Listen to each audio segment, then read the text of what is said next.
Welcome back to Dynamic Entry. It is me, the professional henchman, as always, and today I'd like to talk to you about something that's very special to me, and that would be Monster Hunter Wilds. Yes, that's right. Capcom is celebrating the 20th anniversary of their IP, has released this beautiful piece of art out into the greater world, and we gotta know, was it good?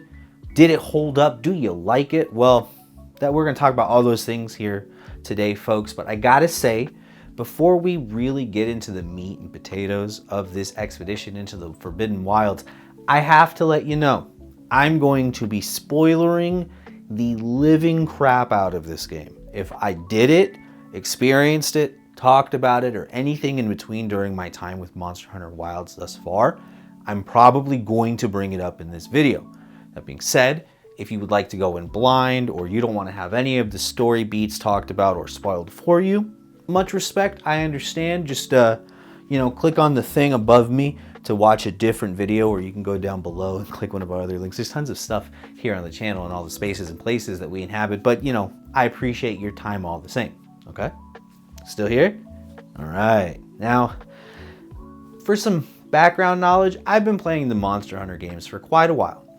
My original excursion with the Monster Hunter titles started with Monster Hunter Tri, and I spent my early days playing with the swimming mechanic that most people don't like and fighting against the Lagiacrus, one of my favorite monsters that I desperately wish comes back to the game, but we'll talk about that later. From that point on, I would go on to play the fourth entry in the series, which saw the Gore Magala as our flagship, and I kind of petered out from there. It was more that I lacked access to the console required to play the games at the time, which at that point on was the Nintendo 3DS. I didn't really have access to one, so I couldn't play a lot of the other games at first. Where I would say I really came back into playing the Monster Hunter games would be Monster Hunter Worlds. Myself, as well as many others, decided to jump back into the franchise when it had taken the big jump from the handheld platforms over to actual sit-down consoles. My time would be spent on the PlayStation 4 with me and my buddies, and I gotta say, back then, it was a delight. I mean, just first and foremost, I've always loved the Monster Hunter series for the worlds that they create and the beautiful ecosystems in themselves. The idea of these huge monsters and wyverns, fanged beasts and otherwise that inhabit the world and can affect the ecosystem just by their sheer existence is really cool. It's like the feeling that you get from Pokemon, but there's still a lot of majesty behind the actual creatures themselves and a sense of scale that you're forced to appreciate that you just don't get from anything else. The traditional gameplay loop of these games is that hunters are authorized by the guild to either capture, slay, or ultimately deal with these monsters, either for the betterment of the ecosystem or the betterment of people in the area. When you need these things handled, you call the guild, and that's where the hunters, your player character, come in.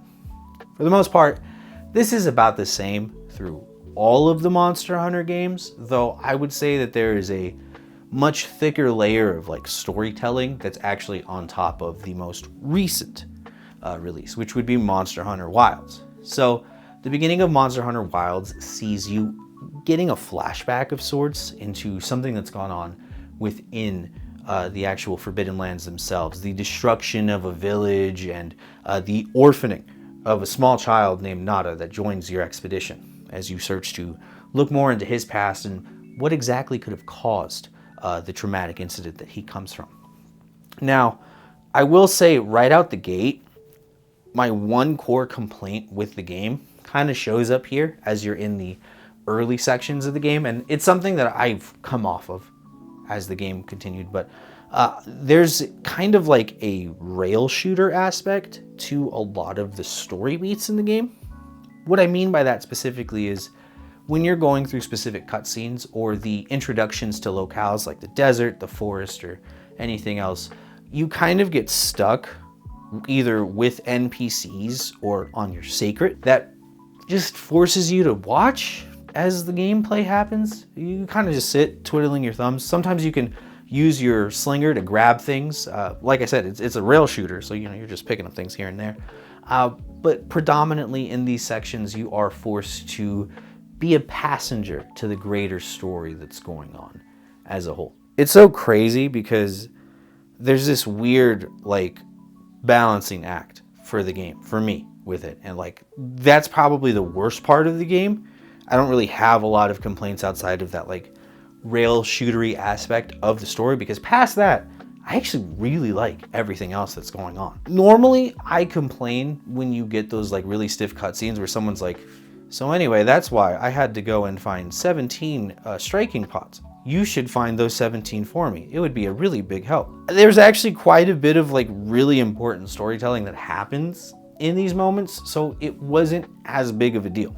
Something that I liked that came out of the original Monster Hunter team was that when they originally made the game, their core dream was to create a real, living, breathing world that felt authentic to the players and made it feel like they were just transported into the world of Monster Hunter more than they were an actual visitor.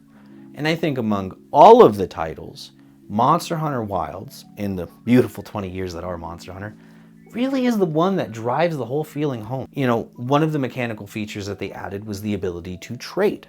There are a number of different settlements that are set up between the different maps in Monster Hunter Wilds, and as you complete missions and raise your HR and then eventually finish the main story, you unlock the option to trade with more and more of the NPCs. Other NPCs will be available to help you farm certain materials. You know, the Argosy, the ship that they had in Monster Hunter World that always brings back different equipment and such, that's back with a guy named Santiago, except Santiago can bring you weapons. So unlike before where you could just ask for items, this guy's actually bringing you like fully built gear that you could buy from him, which then you can upgrade later. There's a new faction of small little demi-humans named the Woodwoods. Shouts out to Rove from the Woodwoods. You could trade with them in the Scarlet Forest and go participate in this really big event where you can like roast monster tails and celebrate. Other people in the world will invite you to dinners to their house, and the meal benefits that you get from the dinners are better than any benefits that you typically get from the cooking in the game. But like, if I had to gather the thought between viewing how the monsters interact with the actual environment itself, from hunting, participating in the natural cycle of life, as well as even dying and leaving behind bone piles, to the interconnected nature of the trading system and speaking with different villages and bartering materials from one to get materials from another, there's a very real organic feeling to that entire process. As far as the monsters are concerned, I think overall, I'm a big fan of all the new monsters that they've added. I'm not the biggest fan of all the monsters that came back, though I want to give a special shout out to 3. I'm a big fan of the Odogaron, the Carrion Coyote, just because I like him. So Ebony Odogaron was cool.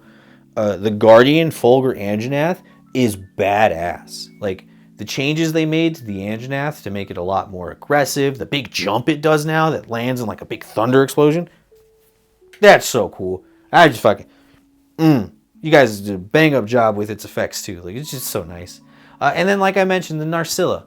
I was actually really happy to see that one come back because I liked the game where the Narcilla came out. It also had the Quechahuacha, which we're probably not going to see again, but like getting to see creatures like that was really cool. The Ajarakan is probably one of my favorite new monsters. I don't know if the Ajarakan's actually new.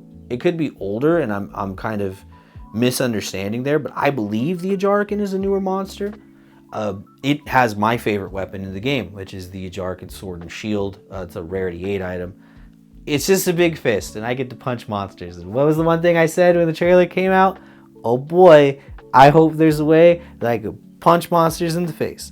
And I can. And just quick tangent before I go back to the rest of the monsters, the weapons are fucking... oh my god, they're just so good. So anyway, back to the monsters. There are some newer monsters where I'm kind of whatever about. The Balahara is cool to an extent, but it doesn't really feel like a big new monster to me. And I was very hyped for the Doshagama the first time I saw it because I was like, yes, new mammalian monsters, very cool. Nah, I don't like it. Outside of that, like I said, I like the Lalaburino a lot. I think the design of it is very simple, very cool. There's only 3 colors that are really involved with its actual color palette, which I think is very nice and simple. The way that it is able to distribute its status effect by like knocking the hair pollen off of it is really cool. And I like how that references some tarantulas that actually do that and fire their hairs off as a defense mechanism. But making that visually appealing by doing it as like the flower pollen, nice, nice, very nice. And the bloodborne armor that you get from the Lalabarina, woo! The Uthduna. Uthduna is one of two huge monsters, and I really like both of the huge monsters they've added. But starting with the Uthduna, the way that it like lets out its like extra frilled skin as shielding is really cool. I think that from a design perspective is really nice. And then like having to have it be like deflated and it's just in that big monitor lizard mode, I think it's very funny. The slow-mo whale flip, it's interesting the first time. It's a little less interesting as it goes on, but it doesn't bother me. It's not like it's a big deal or a problem. I don't even think it's necessarily a very difficult move to deal with, that or the wave pushing that it does. I just think that like it could have popped a little more visually and been fine, but I get it. It's a big monster, and the big appeal is when it roars and lets out its overshield. That's where the money's at. So I get it, you know. Overall, I like the Uthduna. I really like its armor and the way that it looks, but you know, it's not the strongest monster for me. It's around middle of the pack. The Jin Dahad, completely different story. The Jin Dahad gets introduced as one of the big ice creatures of the game. It's this massive land leviathan with big serpentine-like body, and I really love that it's a serpentine-like body for very specific reasons that I'll come back to. But when you fight it, it's the first of the monsters that feels like a proper raid. Something kind of like the what the heck was it? The Kuvataroth, I think it was, the big gold dragon from World, or like some of the older siege monsters from some of the other titles. This feels the closest to that. I think overall the Jin Dahad is probably my favorite of the new monsters. And you know, its skeleton looks suspiciously like the Lagiacrus. You know what I'm saying? You know what I'm saying? And the Uthduna is like half underwater most of the time, and where you fight it in the Scarlet Forest has that big underwater area that could totally fit a Lagiacrus. You know what I'm saying? The third most popular monster in all of Monster Hunter, next to the Gormagala and the Zinogre. And oh, the Gormagala's in this game. I'm just saying, it would be crazy if Monster Hunter Tri got its day in the sun and we got back to fucking Lagiacrus, but whatever, I'll move on. Past that, you have the new cephalopod style monsters that I mentioned. The new Udra and the Zuwu. The new Udra is a fire-based monster that covers itself in oil, and I really like how they play with the bioluminescence with that, because oil tends to have a sort of like iridescent property when you hit it with light at just the right angle. So I think that combining the two visually was super pleasing to the eye, and also fits really cool. Like it's really cool that you reference the actual biology of the creature in that way. I don't really have any issues with the new Udra. I did not have problems with the boss fight. I know somebody that did, though he admitted he was being a little stubborn. But you know, he swapped up his strategy and he was fine. I don't think it was particularly difficult. Now, the Zuwu, a little different. The Zuwu comes across as like a weird, like decayed looking starfish, because the bottom of it has like a big mouth and all these spines under it that are freaking disgusting.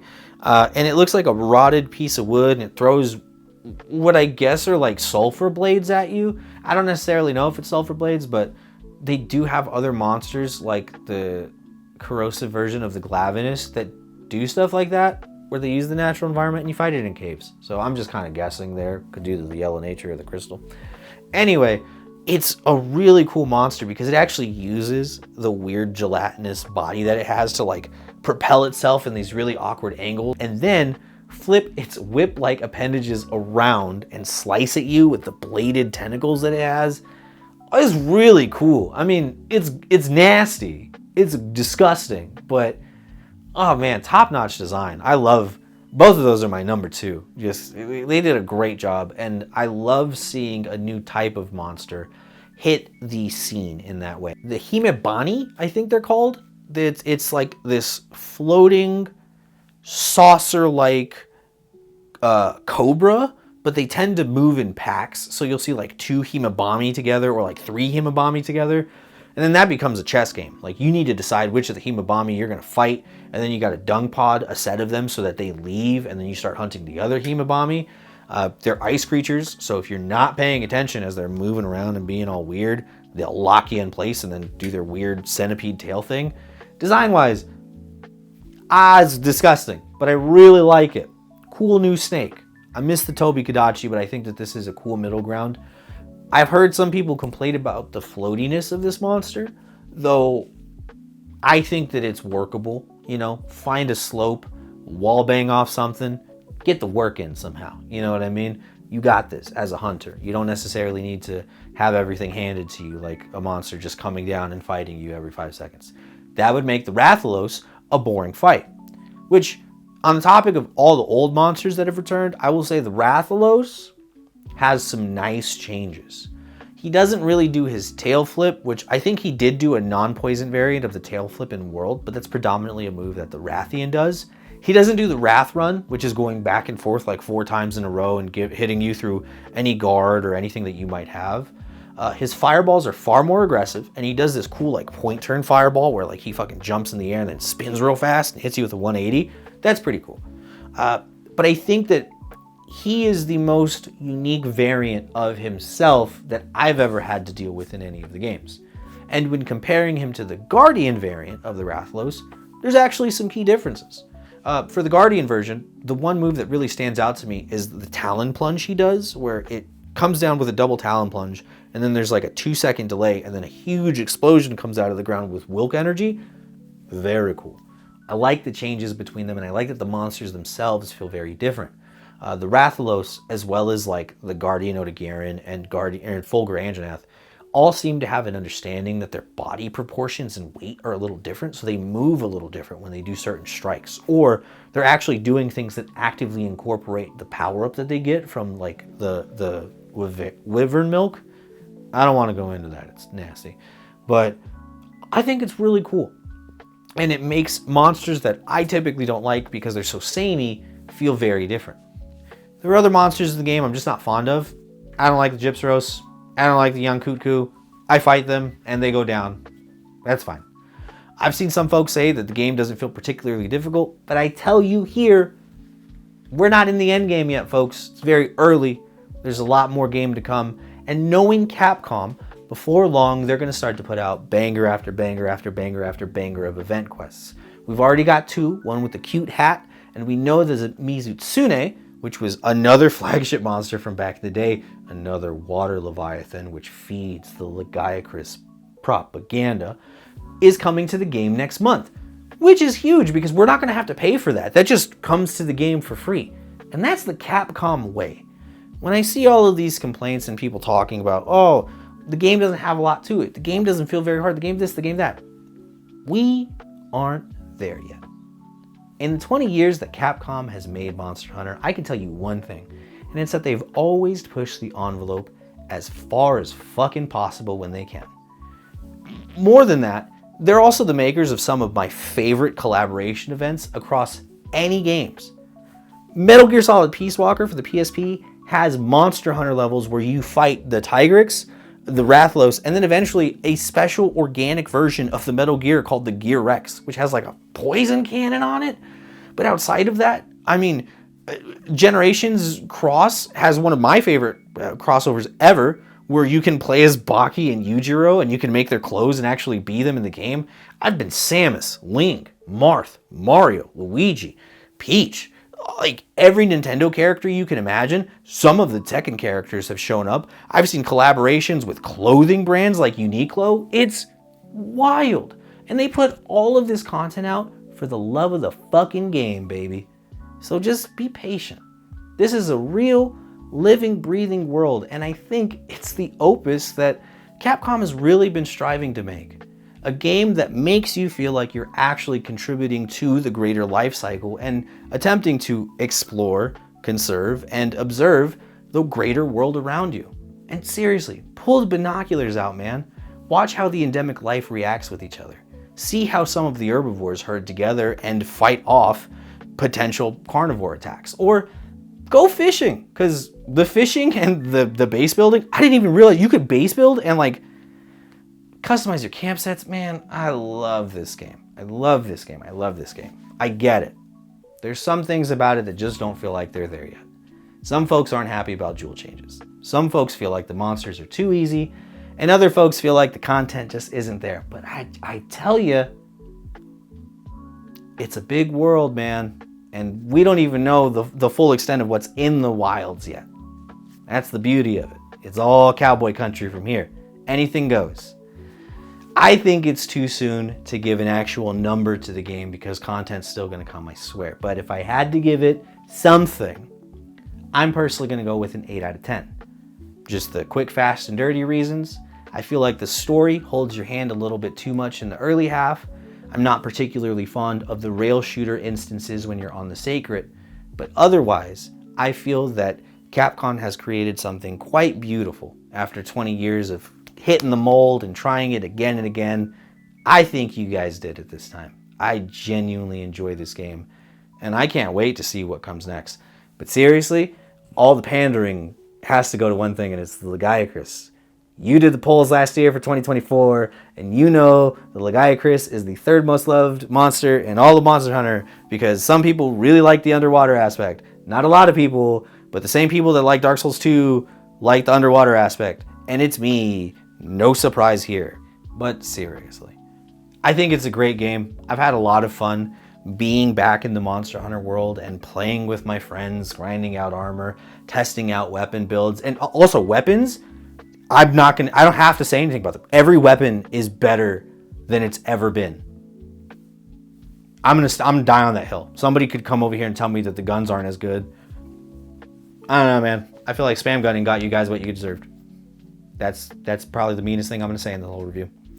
But maybe I'm wrong.